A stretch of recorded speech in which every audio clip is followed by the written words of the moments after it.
welcome to another video, guys. More than 1 day has passed since the latest patch, so now we can start seeing what the new best decks in Hearthstone are right now after the latest patch. I'm gonna be using the stats from HS Replay Premium, which is probably the best place to be getting your stats from when it comes down to the meta, and we're gonna see what the 5 best decks are right now, talk about mulligans, win rates, and all of that good stuff, so you know what to expect with and against these decks. If you enjoyed the video and find what I'm doing helpful, drop a like and subscribe to the channel, and if you want to support the channel for free, the best place would be if you try Raid Shadow Legends through my personal download link, and I gotta say the game is much better than you might think. I even started my very own YouTube channel about it, and I have been enjoying the ride, and I would really appreciate the support. Now, let's get into the decks. You are not prepared! The first deck on the list is gonna be Protoss Priest, and I gotta say I have been seeing plenty of Protoss Priest in the first few hours after the patch came through, and it did look real strong. Protoss Priest is just way too good right now, and the main problem with that deck is Resuscitate. It's doing way too much, way too early, and way too often. Like being able to get yourself Sentries with Reborn, 6 damage on a stick for the board, as well as the Void Ray, or even the Chrono Boost Reform, which is again 6 damage on a stick, is actually kinda insane, and I will not be surprised if this card is the next one on the chopping block very soon. All around the deck is very fun to play if it curves out properly, and it often does. Like, it's very hard not to curve off well with this one, and you can definitely check out my guide about this deck from not too long ago, where I go into detail what you should be doing with these cards. But yeah, all around the deck is really good. Getting your Mothership discounted by 6, which is not even hard with this deck, is very busted, and getting all sorts of different random amazing Protoss minions out of it can be absolutely broken with things like Colossus, Carriers, the Rogue broken guys, and everything in between is just a little bit too much. This variation is a little bit less greedy, and it's not running things like Umbra, and it also has things like Shadow Word Ruin, which is gonna work extremely well against things like Buff Hunter, so yeah, the deck is definitely pretty interesting. But if you are thinking about swapping something, I'd say Shadow Word Ruin for Umbra might be the way to go. For the matchups, we don't have too much stats just yet. Apparently it's great against itself, I guess for other iterations of the deck or something like that. But as for the mulligan, here's what we can see. Going first, obviously Sentry and Trusty Fishing Rod are always gonna be MVP. Match of the day for turn 1 is also amazing. Bird Watching so you can find the Sentry faster. Orbital Halo, especially if it's in the middle or next to a card you know you're gonna be playing early. Photon Cannon also ain't bad. The rest probably not so hot. Even though if you're curving into Xavius, I'd say it's not a bad idea. And on the coin, again, it's literally the same thing. Name of the game is Find Your Sentries. Even though the deck only has a single 1-drop for the Trusty Fishing Rod to fish out, you still are able to get more than that, because when your Protoss minions get discounted by 1, your Sentries become eligible for this, and when they get discounted by 2, Void Rays become eligible, so it's definitely not a problem. For other good Protoss decks, Bandage Priest is also doing pretty well right now, and I've heard people say Fishing Priest is super good still, but as you can see, it's a lot lower than the other two, so yeah, Fishing is not what it used to be. Quest Priest, as you see, still nothing to talk about. Next up, we have this big Demon Hunter, which is abusing Cliff Dive again, and it's looking pretty interesting, not gonna lie. Like, this is actually a very popular strong deck for Demon Hunter right now, and I might actually give it a try tonight at the stream, so if you want to check it out live on Twitch, I would be very happy to see you in chat. But yeah, it's not exactly super different from what we're used to seeing. It still runs the usual cards for a Cliff Dive Hunter. We still have obviously Ravenous Fell Hunter in here, but he's actually reviving your Blob of Tar, which does buy you a lot of extra time. And in this one we have Cliff Dive, and as for the big minions that pay off, we have Califero, which draws a minion and transforms all other friendly minions into copies of it, which is actually kinda busted. But obviously it's not gonna be an amazing thing to be getting from your Cliff Dive. Illidari Inquisitors are also in here, which are gonna be pretty amazing out of the Cliff Dive, and also amazing from Califero. And we also have Macterodon, which also ain't no joke. The deck is not super quick, but once you drop the Cliff Dive, things start happening a lot quicker for you. When you're dropping the Cliff Dive, make sure you already have a way to be attacking, so either have a weapon equipped or have 1 mana for a hero power, so you can actually abuse Illidari Inquisitor for the opponent's face. But if you do get Macterodon, he's also just gonna sit on the board menacingly and not return back to the deck from the Cliff Dive, because he is dormant, so you can't move him. Califero, like I said, would not be super amazing to get out of it. Ravenous Fell Hunter is definitely not bad if you already have Blob of Tar on, and also even pulling a Blob of Tar out of this would not be that bad, even though you probably already drew him thanks to Tusk Piercers and such. For the matchups, it's good against Protoss Priest, so that definitely is good in today's day and age. And as for the mulligan, here's what we have right now. Going first, you do want card draw, the weapon, the blob, Waver and Slumber. You could be using for board presence or for AoE depending on the matchup. Infestation is great, the Insect Claw is also good, and even Elderary Studies could make sense. If you already have a good curve, it wouldn't even be the worst idea in the world to just hold on to Califero, because like I said, he would be quite the low roll out of your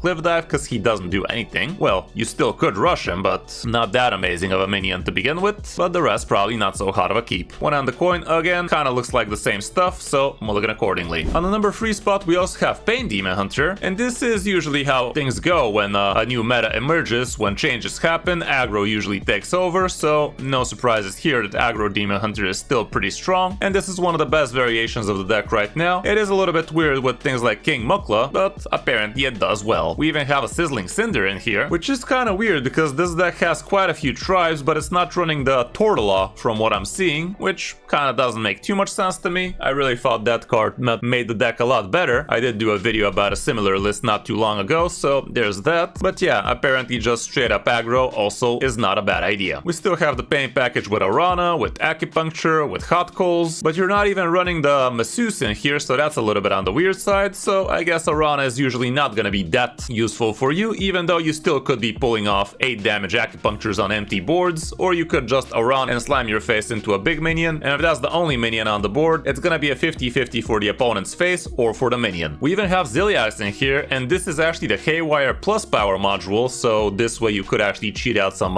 early game pressure you're not supposed to, but the rest is pretty standard stuff. The red card you don't really need to be too greedy with, you just use it for something okay-ish in the early turns just to negate some tempo for the opponent, or if you're expecting a big taunt from the opponent, you might save it for that. No stats on the matchups just yet, so we are gonna have to be on the lookout for that on the next top 5. But as for the mulligan, here's what we go for. Obviously you want a good early game curve, so keeping one of your good 1-drops, the Tusk Piercer, the Living Flame can be amazing so it can thin out the deck while putting something on the board. Spirit of the Team is great, King Mukla for turn 3 is also pretty awesome if you're curving into it, but same can be said for Insect Claw. If you're curving into Ziliax, that might also win you the game on the spot. On the coin, again, pick one of your favorite 1-drops, the weapon, Living Flame especially important here, or you could just straight up hold on to Hot Coals instead if you don't have Living Flame already, if the matchup warrants it, that is, and again, the rest looks kind of the same. For other good Demon Hunter decks, these are the ones I showed you, so very solid stuff, but we can scroll down further and see some other things, like Space Demon Hunter still doing quite well. Other variations of Paid Demon Hunter, this one has a lot more stats with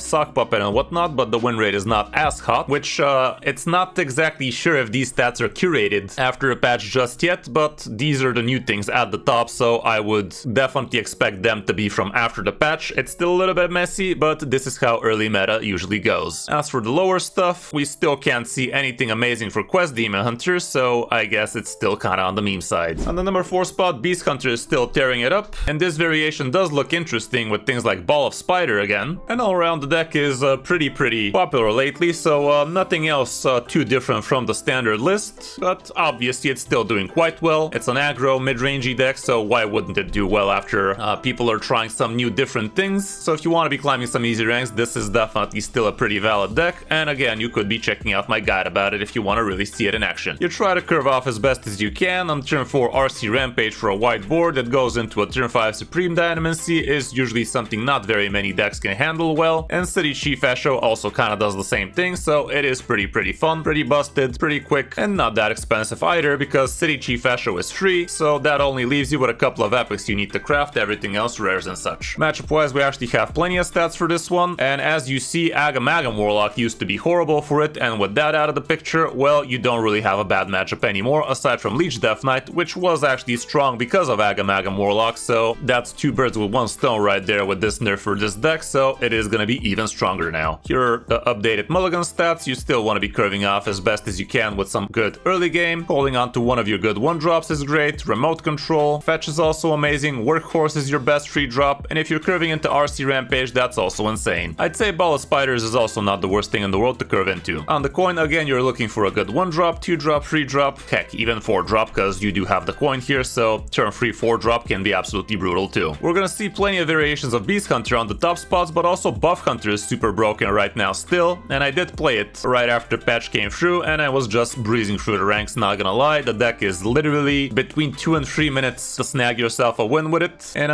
it's pretty fun and high rolly to play, so that is also a great deck you could be playing. But as you see, the first list with a very substantial sample size is sitting at 56% win rate, so there's that. Other than that, there's also Discovered Tiki Hunter somewhere out there, but the stats for it are not that amazing from the Diamond Legend at least, because it's not exactly an easy deck to be piloting well. So if you really think you can handle this deck, you might give it a try, but the stats definitely don't support it from Diamond to Legend at least. And on the last spot, we still have Quest Paladin doing super strong, and yeah, the deck is just way too simple, way too consistent, and you really can't go wrong with some Murloc BS in today's day and age. The deck is just way too powerful is what it is. Even with the nerfs it got last time, they weren't really that big to begin with. The deck still remained pretty capable, and it really doesn't take much to actually win a lot with this one. You are still running Grunty in this deck, which I'm not really sure is that hot of a card, and we also have Primal Fin Challenger in here, which doubles up your next Kindred, which could be amazing with the Steam Fin Thief, but usually it's kinda on the floppy side, because you gotta get very lucky to actually get these two together. But yeah, I really don't need to spend too much time explaining about Quest Paladin, because it's just so obvious how good this thing is, and at least from Diamond Legend it's definitely gonna get you the wins. After that, it is definitely questionable, and Top Legend this deck is basically non-existent, because it's not exactly hard to play around it, but from Diamond Legend it's definitely very straightforward. Matchup wise, here's what we have. Aggro Paladin actually is very strong against you, and same can be said for Beast Hunter, but the rest look pretty fair or very much in your favor, and these are very small sample size right now. All around you're gonna see a lot more green when this gets populated. Going first, here's what it looks like. You're trying to curve off. Turn 1 obviously you play Quest, turn 2 you play a good 2-drop,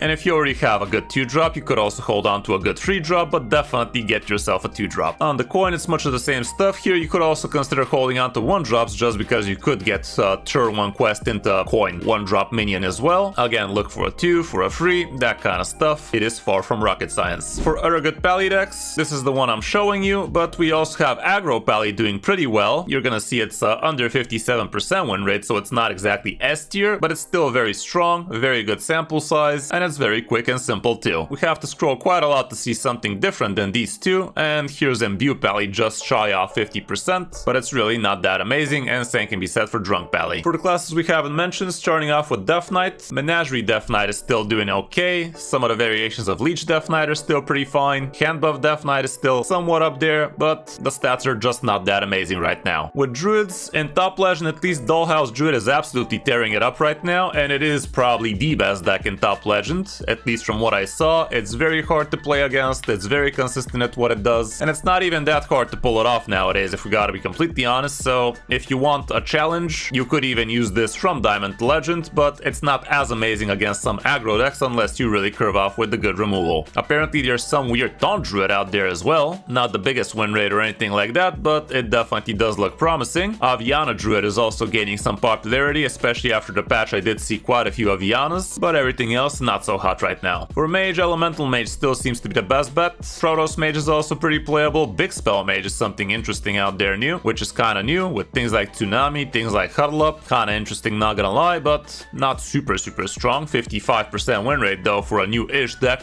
definitely nothing to scoff at for sure. Quest Mage is also somewhat more playable, but it's still a little bit on the whatever side. The rest, not really worth mentioning. I almost included Combo Firak Rogue in this one, but the stats really dropped. Literally as soon as I was recording this video, I had to start over and rethink what the stats are looking like, because this deck was above 64% win rate before literally an hour ago, and now it's sitting at around 55, so apparently either people are botching it or people learn how to counter it. But yeah, if you want to be playing something different right now, Firak Rogue definitely is one of those decks you could be having fun with, but honestly I'm not even sure why this deck is also not including something like Asha Main, because that is just a single card you get to cheat out super early and still get plenty of value out of it. Psycho Rogue, I'd say this is before the stats, so ignore these stats, but the rest is not looking too hot. Templar Rogue is still up there, but just shy off 50% again. For Shamans, we can see Nebula Shamans being up there, Quest Shamans still not very amazing at all, and that's about it for Shamans. With Warlocks, you can basically ignore all of these Agamagan Warlocks, they're just not there anymore. West Warlock is somewhat playable, but I have tried this deck, I gotta say it feels super clunky and definitely not very pleasant to play with, so I don't know. Give it a try if you really want to, but I myself found it pretty weird to handle. And lastly we have Warrior, with things like Dummy Warrior at the top. Some Quest Warrior variations are also doing quite well, and they will be doing kind of fine against all of these aggro decks out there, but as you saw, the top decks are kind of a variation of aggro and high value decks, so it is going to be kind of hit and miss weakness for warrior, I'd say. All around the meta is still pretty shaky, so be careful crafting too much. These stats are just a little bit too early. I will be doing an updated top 5 about these probably on Saturday, so if you can wait till then, probably would be best. But if you are itching to play something right now and it's not gonna cost you too much to craft, well, maybe give these a try. Hope you enjoyed the video, guys, and if you did, a like and subscribe would be awesome. And if you want to support the stream for free, download raids and give the game a try. Trust me, it is a lot better than you might think. Thanks for watching. I'm Kris05, and I'll see you in my next video or stream.